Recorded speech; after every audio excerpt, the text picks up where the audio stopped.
আল্লাহ সুবহানাহু ওয়া তাআলা বলছেন ইন্নাল্লাহু হুয়ার রাজিকিন, নিশ্চয় আল্লাহ সুবহানাহু ওয়া তাআলা হচ্ছেন উত্তম রিজিক দাতা। নিশ্চয় আল্লাহ সুবহানাহু ওয়া তাআলা হচ্ছেন উত্তম রিজিক দাতা। তাহলে আল্লাহ বলছেন, শোনো পৃথিবীর মানুষ, তোমরা যে রুজির ভয়ে আল্লাহ সুবহানাহু ওয়া তাআলাকে ভুলে থাকো, তোমরা যে রুজি রোজগারের জন্য আল্লাহর ইবাদত থেকে দূরে সরে থাকো, তোমরা বুঝো না, তোমরা জানো না যে আমি আল্লাহ সুবহানাহু ওয়া তাআলা রুজির দায়িত্ব নিয়েছি।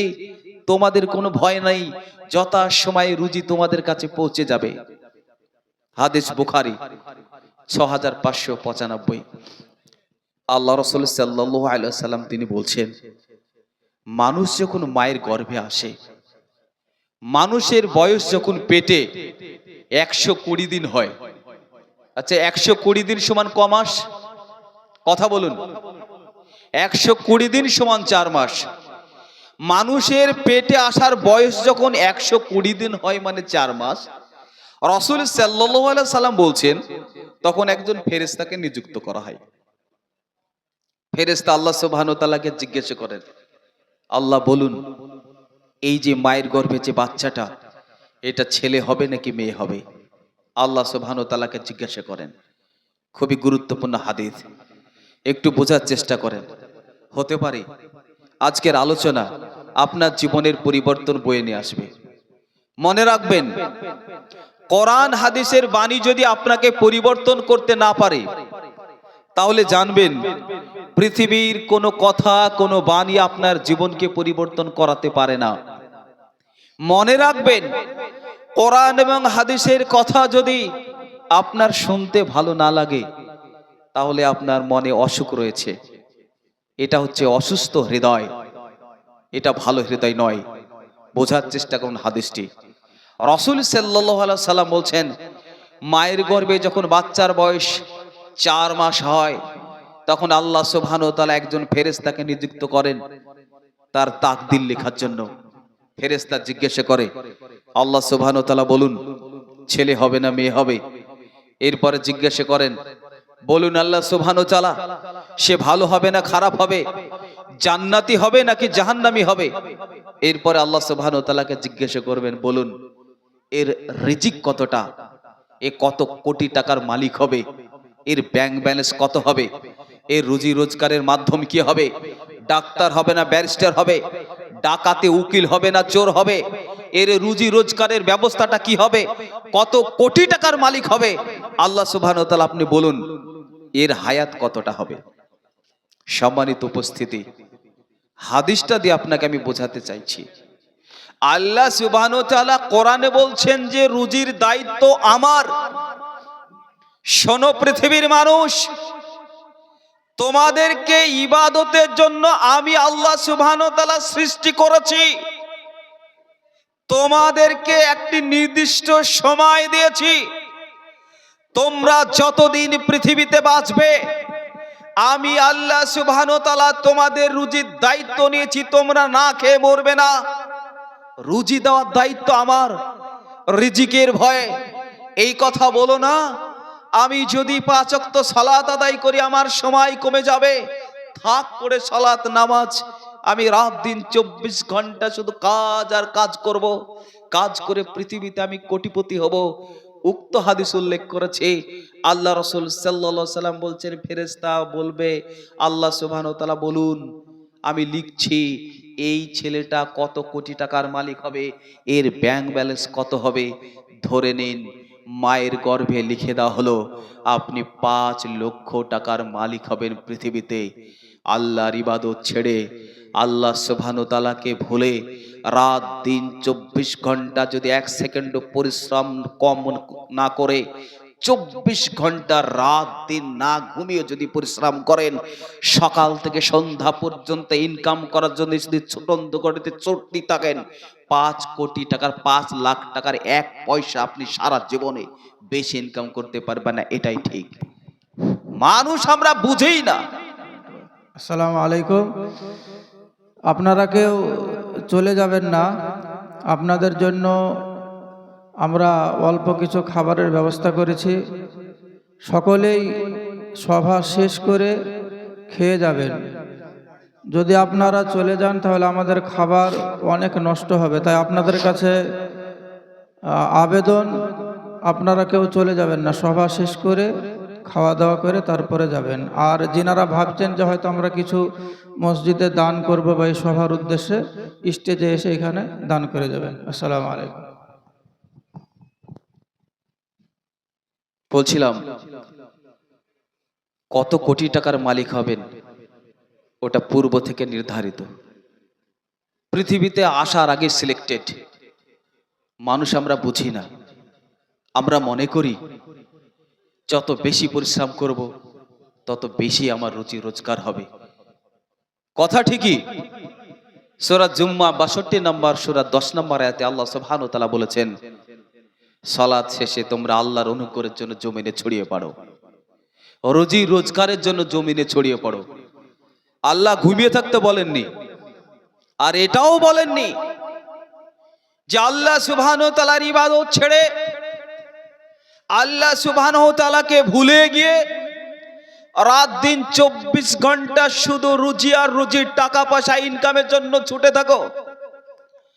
রাসূল সাল্লাল্লাহু আলাইহি সাল্লাম বলেছেন, পূর্ব থেকে নির্ধারিত, তুমি যতই সংগ্রাম করো আর যাই করো না কেন, আল্লাহ সুবহানাহু ওয়া তাআলা যত কোটি টাকার মালিক হবে তোমাকে লিখে দিয়েছে তোমার তাকদিরে, তুমি তার 5 পয়সা বেশি রুজি রোজগার করতে পারবে না।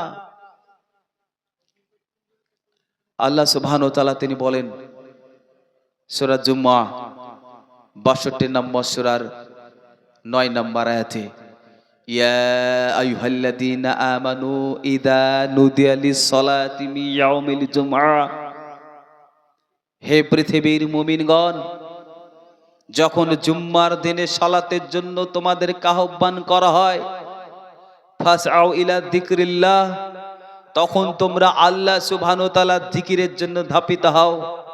ওয়াদারুল বাইয়া, আর তোমাদের ব্যবসা বাণিজ্য কেনা বেচা যা কিছু আছে সব বন্ধ করে দাও। যালিকুম খায়রুল লাকুম ইন কুনতুম তা'লামুন, আর এটাই হচ্ছে তোমাদের জন্য উত্তম, তোমরা যদি জানতে।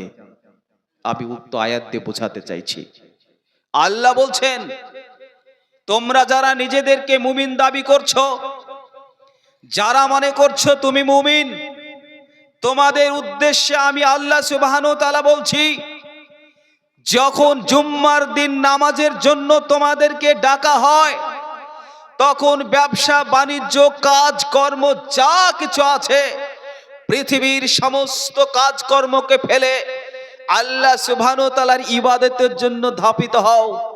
আর এটাই হচ্ছে উত্তম, তোমরা যদি জানতে।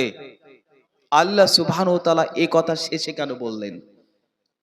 আমরা যদি জানতাম, যদি আল্লাহ সুবহানাহু ওয়া তাআলার ইবাদত করি, তাহলে আল্লাহ সুবহানাহু ওয়া তাআলার দয়া মায়া রহমত আমাদের প্রতি আসবে।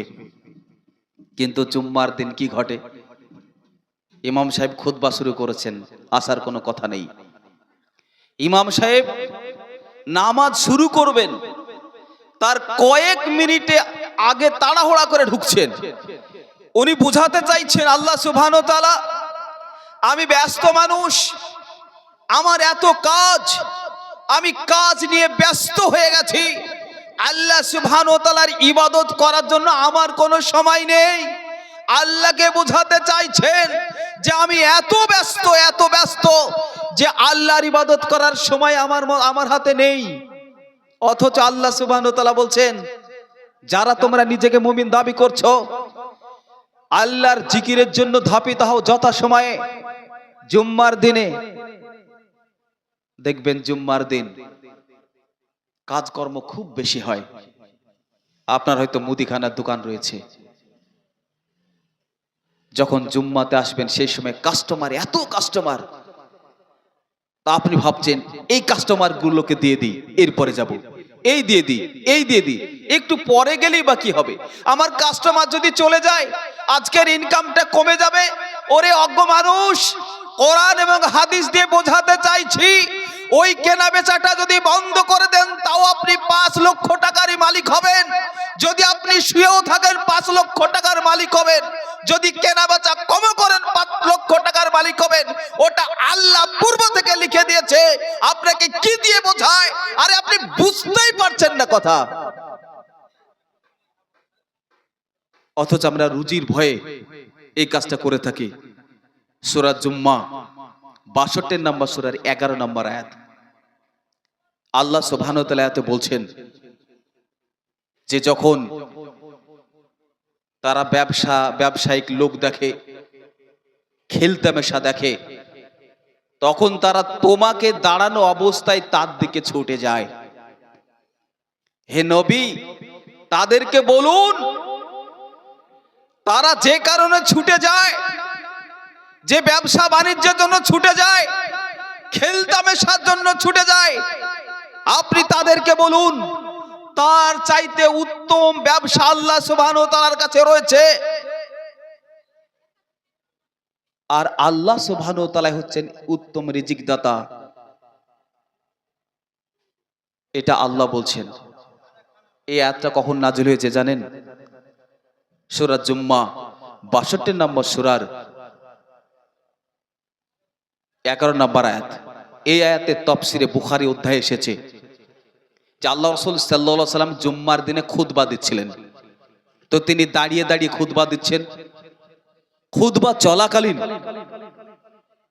একদল ব্যবসায়ী কাফেলা, তারা বাইরের দেশ থেকে এসেছে।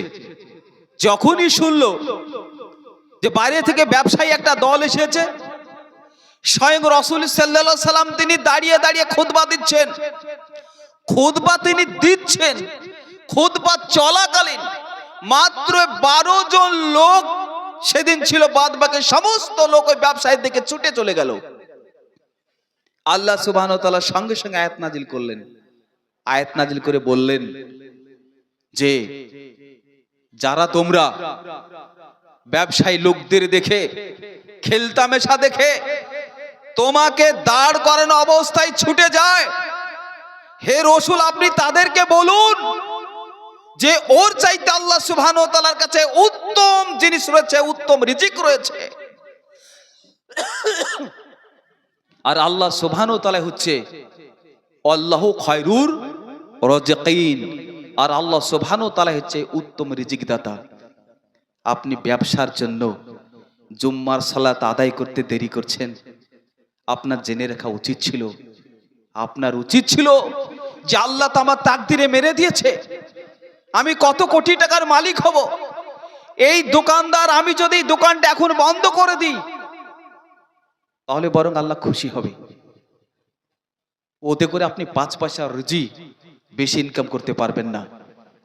আল্লাহ সুবহানাহু ওয়া তাআলা তিনি বলেন সূরা বনী ইসরাইল 17 নম্বর সূরা 30 নম্বর আয়াতে আল্লাহ সুবহানাহু ওয়া তাআলা বলছেন যে আল্লাহ যাকে ইচ্ছে তার রিজিককে বৃদ্ধি করে দেন, আর যার ইচ্ছা তার রিজিককে কমিয়ে দেন। ভালো করে বোঝার চেষ্টা করুন। আপনি মনে করছেন আল্লাহর ইবাদত ছেড়ে, মসজিদ ছেড়ে, আল্লাহকে ভুলে গিয়ে রাত দিন 24 ঘন্টা শুধু ইনকাম আর ইনকাম, পৃথিবীর আকর্ষণে, সম্পদের প্রতিযোগিতায় সম্পদকে ধরে রেখে সবসময় ব্যস্ত হয়ে পড়েছেন। আল্লাহ বলছেন আমি যার ইচ্ছা করি তার রিজিককে, সম্পদকে বৃদ্ধি করে দেই, আর যার ইচ্ছা তার সম্পদকে আমি কমিয়ে দিই। এখন আল্লাহ যদি আপনার প্রতি ক্রুদ্ধ হয়ে রিজিককে কমিয়ে দেন তাহলে কি আপনি রিজিক বৃদ্ধি করতে পারবেন? অসম্ভব, কখনই পারবেন না।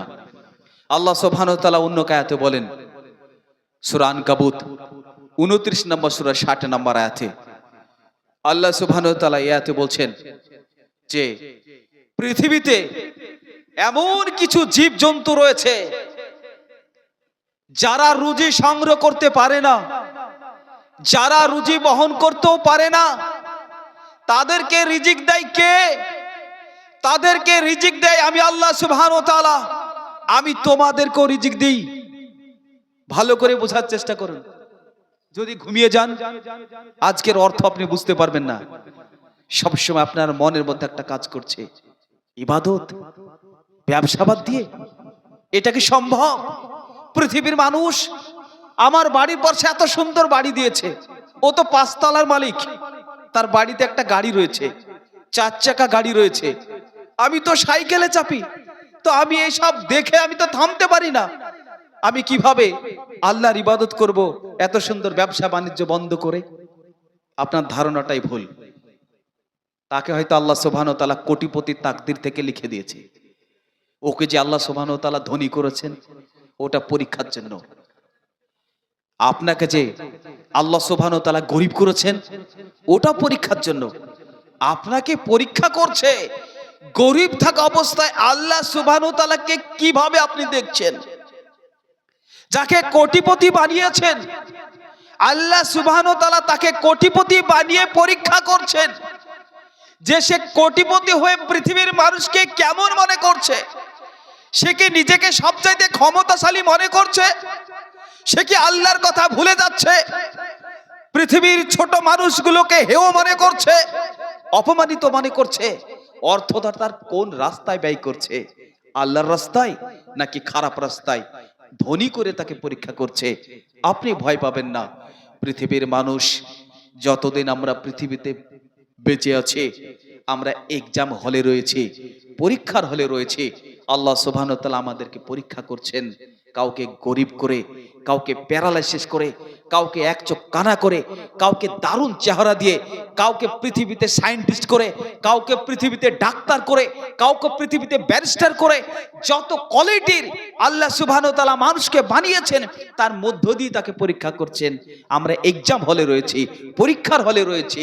অতএব আপনি কখনো এটা ভেবে নেন না যে আপনি পরীক্ষার বাইরে রয়েছেন। যে অবস্থায় রেখেছেন আল্লাহ সুবহানাহু ওয়া তাআলা, যেভাবে আপনাকে সৃষ্টি করেছেন, সেই অবস্থাতে আল্লাহ সুবহানাহু ওয়া তাআলা আপনাকে পরীক্ষা করছেন।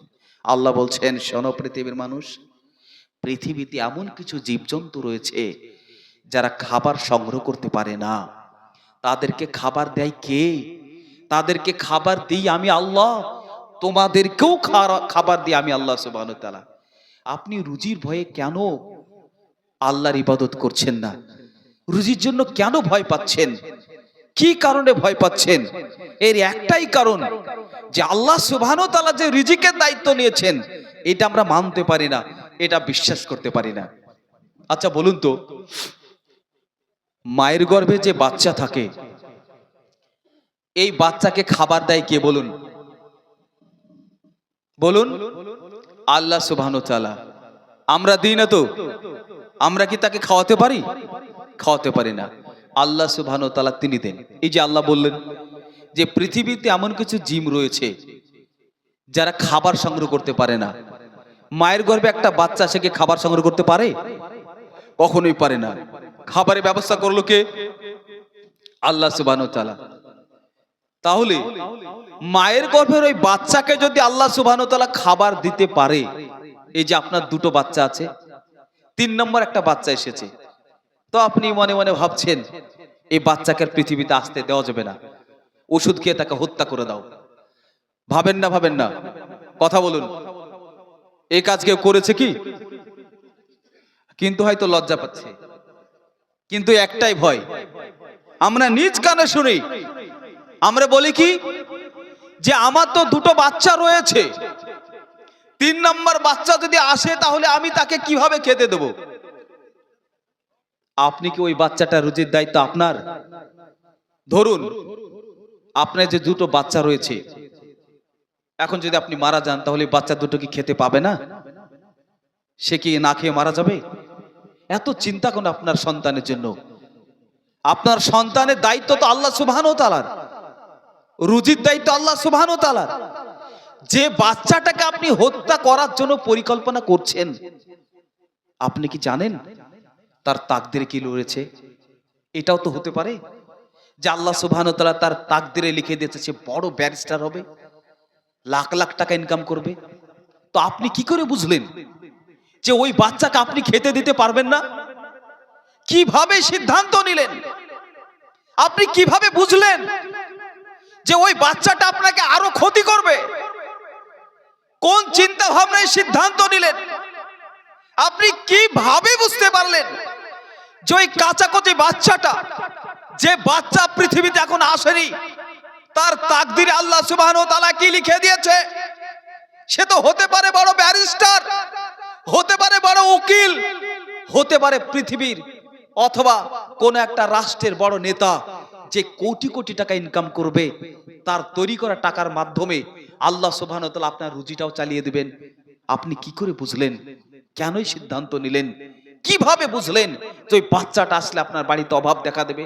বাচ্চাটা আসলে আপনি তো কোটিপতি হতে পারেন, তার মাধ্যম দিয়ে আল্লাহ সুবহানাহু ওয়া তাআলা কোটিপতি বানিয়ে দিতে পারে, কিন্তু আপনি না বুঝে এইভাবে সিদ্ধান্ত নিলেন। আল্লাহ সুবহানাহু ওয়া তাআলা তিনি বলেন সূরা বনী ইসরাঈল 17 নম্বর সূরার 31 নম্বর আয়াতে আল্লাহ সুবহানাহু ওয়া তাআলা বলছেন, ওয়ালা তাকতুলু আওলাদাকুম ওয়ালা তাকতুলু আওলাদাকুম খশিয়াতা ইমলাকি। তোমরা তোমাদের ভ্রূণকে, তোমাদের সন্তানকে খাবারের অভাবের ভয়ে হত্যা করো না। ওদেরকে আমি খাবার দেই, তোমাদেরকে রুজি আমি দিই। এই কথা আল্লাহ সুবহানাহু ওয়া তাআলা বলছেন। আল্লাহ বলছেন হত্যা করো না, ও রিজিকের দায়িত্ব যে আমার। তুমি যে রিজিকের অভাবে, যে রিজিকের কারণে বাচ্চাটাকে হত্যা করছো, ও দায়িত্ব যে আমি নিয়েছি। তোমাকে হত্যা করার অধিকার কে দিয়েছে? আমি পৃথিবী সৃষ্টি করেছি, জীবিতকে মৃত করতে পারি, তোমাকেও সৃষ্টি করেছি। আমি আল্লাহ যখন মানুষকে সৃষ্টি করি আমার কিছু দরকার হয় না। আদমকে হাওয়াকে তৈরি করেছি, কিছু দরকার হয়নি। ঈসা নবীকে তৈরি করেছি, বাপের দরকার হয়নি। আমি রিজিক দিতে পারি, এই আত্মবিশ্বাসটা তোমার হচ্ছে না? আমি রিজিক দেব, বাচ্চাকে তুমি হত্যা করো না। সম্মানিত উপস্থিতি, আমাদের বোঝার ভুল, রিজিক সম্পর্কে আমাদের ধারণা নেই। আমরা মনে করছি রুজির দায়িত্ব আমার, আমি কোটিপতি, আমি যদি ইনকাম না করি তাহলে আমার সন্তানেরা খেতে পাবে না, আমি যদি ইনকাম না করি আমার স্ত্রী খেতে পাবে না। আর বাড়ির মা বোনেরা তো আরো মনে করে আমার শাশুড়িকে যদি খেতে দিই বড়ই অভাব, শাশুড়ি এখন বৃদ্ধ হয়ে গেছে, এখন বাড়ির শাশুড়ি আর শ্বশুরকে খেতে দাও চারটেখানে কথা। আমার স্বামী কাজ করে, সেই ছোট্টবেলায় আমার স্বামীকে মানুষ করেছে, এখন ঘুরিয়ে ফিরে সেই শ্বশুর শাশুড়ি বৃদ্ধ হয়ে গেছে, এখন আমাদের ঘাড়ে বসে বসে আমার শ্বশুর শাশুড়ি খাচ্ছে, অতএব এটা আমার আর সহ্য হয় না। আমি মা বোনের উদ্দেশ্যে বলি, আপনি যেটা ভাবছেন, যদি আপনি মনে করেন শ্বশুর আর শাশুড়িকে রিজিক আপনি দিচ্ছেন, তাহলে আপনার ভুল ধারণা। রিজিকের মালিক আপনি। আপনি আজ থেকেই আপনার শ্বশুর আর শাশুড়িকে খাবার দেওয়া বন্ধ করেন। আমি তোতালেব ইসলাম চ্যালেঞ্জ করছি, এরপরও আপনি তার রুজিকে বন্ধ করতে পারবেন না। আপনি যদি বন্ধ করেন, অন্য কোনো মাধ্যম দিয়ে রুজি আল্লাহ সুবহানাহু ওয়া তাআলা পৌঁছে দেবে, এই দায়িত্ব আল্লাহ সুবহানাহু ওয়া তাআলার। এটা কখনোই করবেন না। একজন যুবক যখন একা থাকে তখন সে একজনের রিজিক সংগ্রহ করে। যখন বিবাহ করে আল্লাহ সুবহানাহু ওয়া তাআলা ওই যুবকদের হাত দিয়ে দুজনের রুজি দেন। সংসারে যখন তিনজন আসে আল্লাহ সুবহানাহু ওয়া তাআলা ওই যুবকের কাছে তিনজন ব্যক্তির রুজিকে পৌঁছে দেন। আপনি যতজন মানুষকে খাওয়ানোর নিয়ত করবেন এবং আল্লাহ সুবহানাহু ওয়া তাআলার কাছে আশ্রয় চাইবেন, ততজন ব্যক্তিরই রুজি আল্লাহ সুবহানাহু ওয়া তাআলা আপনার হাতে পৌঁছে দেবেন। রুজি স্বয়ং আল্লাহ সুবহানাহু ওয়া তাআলা পৃথিবীতে দিতে আসবেন না, মানুষের মাধ্যম দিয়ে পৌঁছে দেবেন। তা আপনি যতজন মানুষকে খাওয়ানোর দায়িত্ব নেবেন, ওই রুজি দেওয়ার দায়িত্ব আল্লাহ সুবহানাহু ওয়া তাআলার। যে কোনো মাধ্যম দিয়ে আল্লাহ সুবহানাহু ওয়া তাআলা আপনার হাতে রুজি পৌঁছে দেবেন। এখানে একটা গুরুত্বপূর্ণ কথা বলতে চাই, আলোচনা আমি ছাড়বো। সেটা হচ্ছে এই, আমি উল্লেখ করেছি যে আল্লাহ সুবহানাহু ওয়া তাআলা পূর্বে তাকদিরে মায়ের গর্ভে যত কোটি টাকা ইনকাম করবেন লিখে দেয়, তত কোটি টাকাই আপনি ইনকাম করতে পারবেন, তার 5 পয়সা বেশি ইনকাম করতে পারবেন না। এই কথাটা বলতে গিয়ে বলেছিলাম যে আপনি যদি শুয়েও থাকেন, আপনি যদি ঘুমও পারেন, তবু অত কোটি টাকারই মালিক হবেন। আসলে আল্লাহ সুবহানাহু ওয়া তাআলা যখন আপনাকে কোটি টাকার মালিক করবেন, যখন আল্লাহ যত বছর সময়ে আপনাকে কোটিপতি বানানোর সিস্টেম প্রসেসিং করে রেখেছেন, ঠিক সেই সময়ে আপনার মাথায় এমন একটা ব্রেন, এমন একটা চিন্তা ভাবনা আল্লাহ সুবহানাহু ওয়া তাআলা দেবেন যে আপনি আর শুয়ে থাকতে পারবেন না, আপনি ঘুমাতেও পারবেন না। ওই চিন্তা ভাবনা নিয়ে, ওই প্রসেসিং নিয়ে, ওই পরিকল্পনা নিয়ে আপনি ছুটতে থাকবেন। আর যথাসময়ে আপনি অত কোটি টাকার, অত লাখ টাকারই মালিক হবেন। আশা করি বুঝতে পেরেছেন বিষয়টা। আলোচনা শেষ করতে চাই। লম্বা একটা সময় আলোচনা চলছে, রাত্রে 11টা বাজতে চলল। এখানে আমি একটা কথা বলতে চাই। আপনারা জানেন যে এটা মসজিদ, মসজিদকে কেন্দ্র করে আজকে জলসাটা। তো যদিও দান করা উচিত ছিল মসজিদের উন্নতির জন্য। আপনারা জানেন যে পৃথিবীর মানুষ একসময় জন্য এটা হবে সবচেয়ে গুরুত্বপূর্ণ বিষয়। রাসূল সাল্লাল্লাহু আলাইহি সাল্লাম বলেছেন, হাদিস বুখারী 450, কেউ যদি পৃথিবীতে একটি মসজিদ নির্মাণ করে, আল্লাহ সুবহানাহু ওয়া তাআলা তার জন্য জান্নাতে একটি ঘর নির্মাণ করবেন। এর চাইতে ভালো কিছু আর হতে পারে কি? আমরা রাত জেগে আল্লাহর বাণী শুনছি কেন? এত কষ্ট করে আল্লাহ সুবহানাহু ওয়া তাআলার ইবাদত করছি কেন? এত কষ্ট করে কনকনে ঠান্ডায় গরম বিছানা ছেড়ে মসজিদে ফজরের সালাত আদায় করতে আসছি কেন? এত ইচ্ছা থাকা সত্ত্বেও কোনো অন্যায় করতে পারি না কেন? এর একটাই উদ্দেশ্য, পরকালে জান্নাত পেতে চাই। তো সেই আল্লাহ সুবহানাহু ওয়া তাআলা রাসূল সাল্লাল্লাহু আলাইহি সাল্লামের মাধ্যম দিয়ে বলছেন যে কেউ যদি পৃথিবীতে একটি মসজিদ নির্মাণ করে, আল্লাহ সুবহানাহু ওয়া তাআলা তার জন্য জান্নাতে একটি ঘর নির্মাণ করবেন। অতএব সম্মানিত উপস্থিতি যারা রয়েছেন, আপনাদের সামর্থ্য অনুযায়ী যে যতটুকু পারেন মসজিদের জন্য অবশ্যই দান করবেন। এটা আল্লাহর ঘর, ইবাদতের জায়গা। যতদিন মসজিদ থাকবে ততদিন তার থেকে আপনি নেকি পাবেন। যতদিন মানুষ নামাজ পড়বেন তার থেকে নেকি আপনারা পাবেন। অবশ্যই আপনারা যার যতটা সাধ্য রয়েছে দান করবেন। আমি আলোচনার সারমর্ম টেনেই আজকের আলোচনা শেষ করতে চাই। আমি এতক্ষণ আলোচনার মাধ্যমে বোঝাতে চাইলাম যে রুজির ভয় করবেন না, ওটা আল্লাহ সুবহানাহু ওয়া তাআলার দায়িত্ব। আপনি যতদিন বেঁচে থাকবেন, যতদিন রুজি আপনার তাকদিরে লেখা রয়েছে, পৃথিবীর কেউ কোনো কিছুর মাধ্যম দিয়ে আটকাতে পারবে না। রুজি যথাসময়ে আপনার কাছে পৌঁছে যাবে। আর যদি রুজি লেখা না থাকে, ভাত খেতে বসেও ভাত খাওয়া হবে না। এটা জানেন, ভাত খেতে বসেছে, পাড়ায় আগুন লেগেছে, ভাত খাওয়া বন্ধ, ছুটলেন। ওখান থেকে আসলেন, হয়তো বাড়িতে এসে দেখছেন আপনার বাচ্চাটা পড়ে খাম হয়ে গেছে, ডাক্তার বাড়ি নিয়ে চলে গেছেন। হোটেলে গিয়ে খেতে বসেছেন, হঠাৎ শুনছেন যে আর একটা ঘটনা ঘটেছে।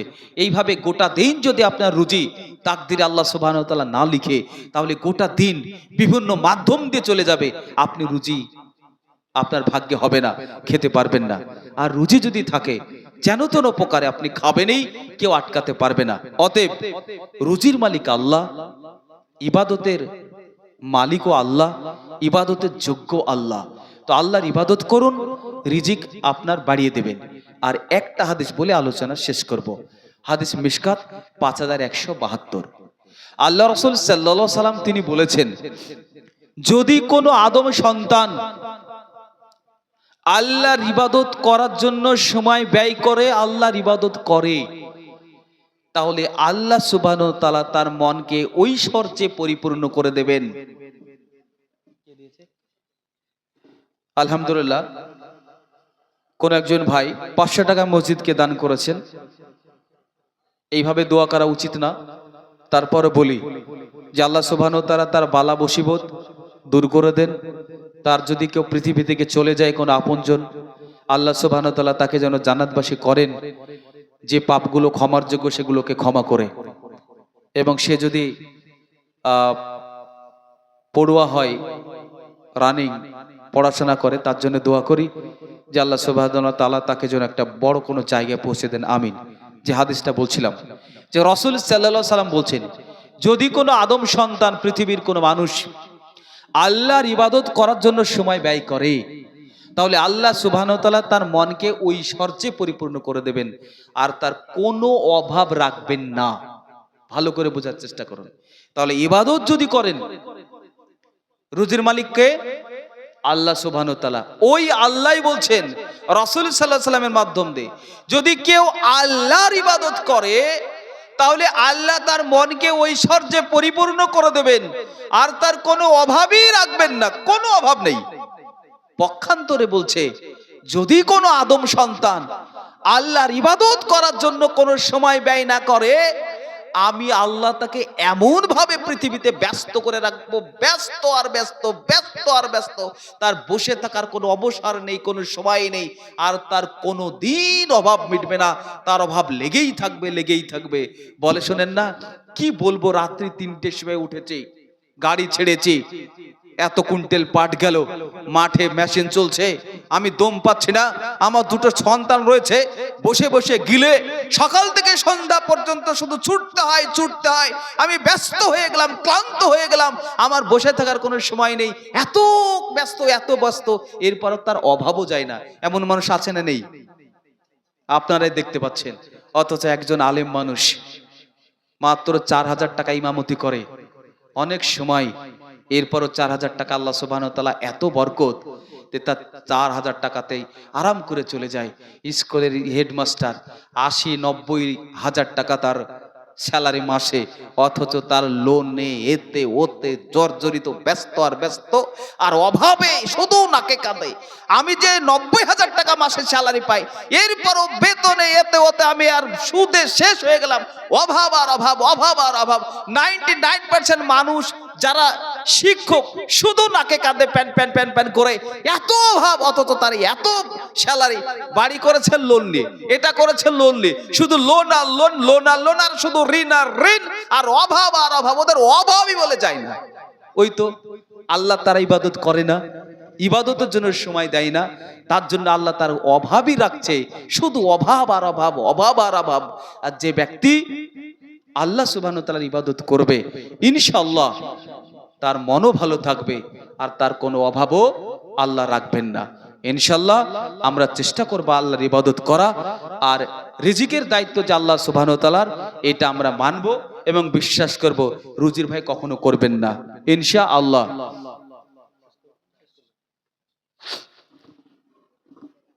আলোচনার পরিশেষে আল্লাহ সুবহানাহু ওয়া তাআলার কাছে দোয়া করি, এতক্ষণ ধরে আপনারা যেভাবে ধৈর্য ধারণ করে সমস্ত বক্তার কোরআন এবং হাদিসের আলোচনা শুনলেন,